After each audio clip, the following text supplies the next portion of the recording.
Hi, this is a video response to Ex Omniverse's video, Why All the Ayn Rand Bashing? I do, in fact, agree with you on this point. This is a big problem. There are many people who go around saying that this or that author is rubbish and emitting hasty judgments on somebody who they've never even read a single page of. Well, I would say that this is not restricted to Ayn Rand by any means. You think of any number of philosophers, such as Nietzsche, for example, who's often accused of being a proto-Nazi by people who haven't got the slightest idea, apart from what they've heard third or fourth hand of what's in Nietzsche. People who attack Descartes without knowing, having read a single page of his books, saying that somebody is Cartesian, meaning that their thought is purely linear and they're incapable of imagination. Now, I would actually say that the Rand followers, the objectivists, are as guilty of this as anybody.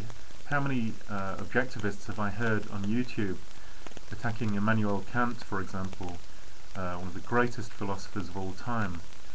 And I'm pretty much certain from the way they talk about him and what they say that they've never even opened one of Kant's books.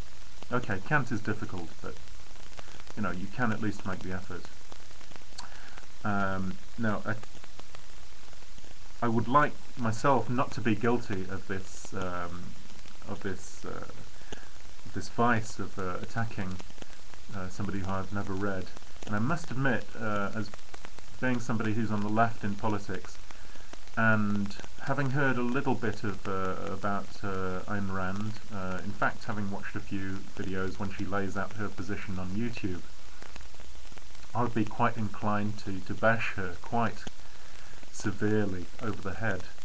But what I'm going to do here is I'm going to try and hold back on this this instinct to bash Ayn Rand, which seems to be something that's universal to human nature. And so what I've done a few weeks back, I ordered a book from the Ayn Rand Institute. I'd like to thank Mr. Brandon Cropper, eminent YouTube objectivist, for this suggestion. This book is the Ayn Rand Sampler.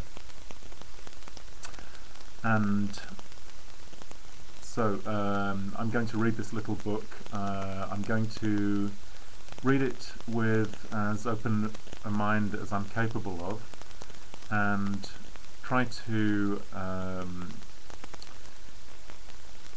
give credit to any ideas I think that are good ideas in here, anything that I think is right, and generally be as fair-minded as I can in my reading of it, and as generous in my interpretation as I can.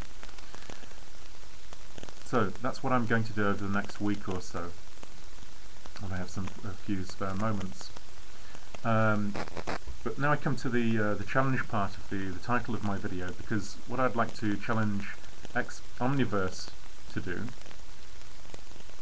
and I can include this challenge, I can widen this challenge to any other objectivists, and indeed any libertarians, minarchists, and all the various subsects and churches and whatever.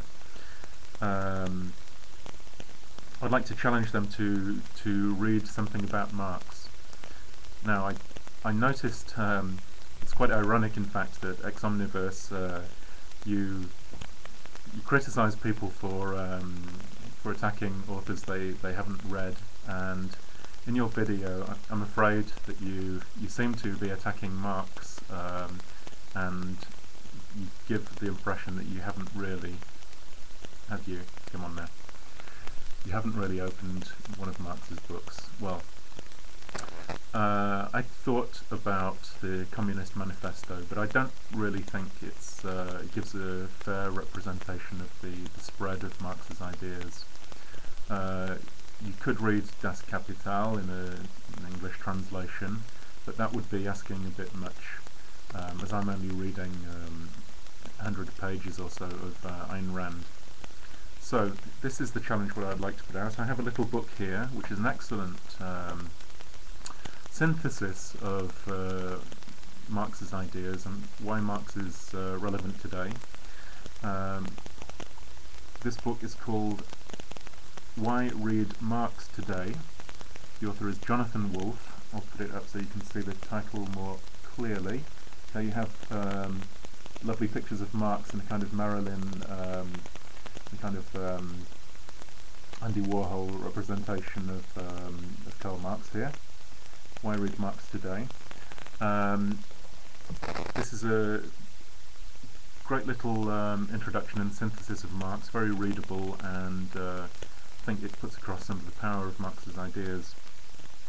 I think it's possible to admit that there are some good ideas, or there's something in an author that you don't agree with in a global way, and I hope you'll find this with this little book here.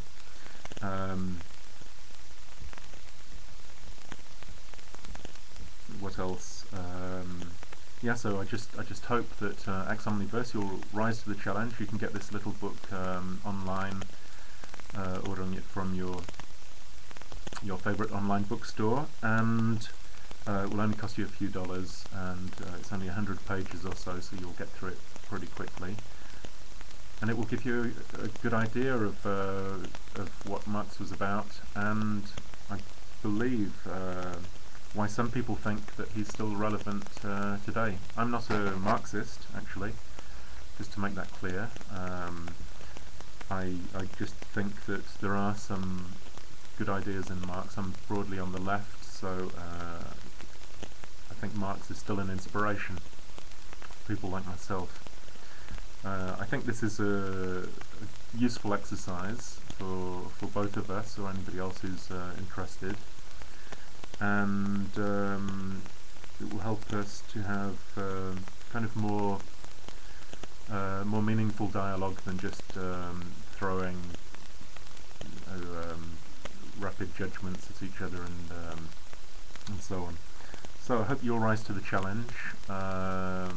Get back to me, let me know quickly if you're going to accept this challenge, and then in a week or two, or in a few weeks, whatever, you can send a video back telling me what you thought of this little book, what you think might be positive in Marx's ideas, and I'll do the same, probably a little bit quicker. In about a week's time I should be able to get back to you on the Ayn Rand Sampler, which is a selection of passages from her major works.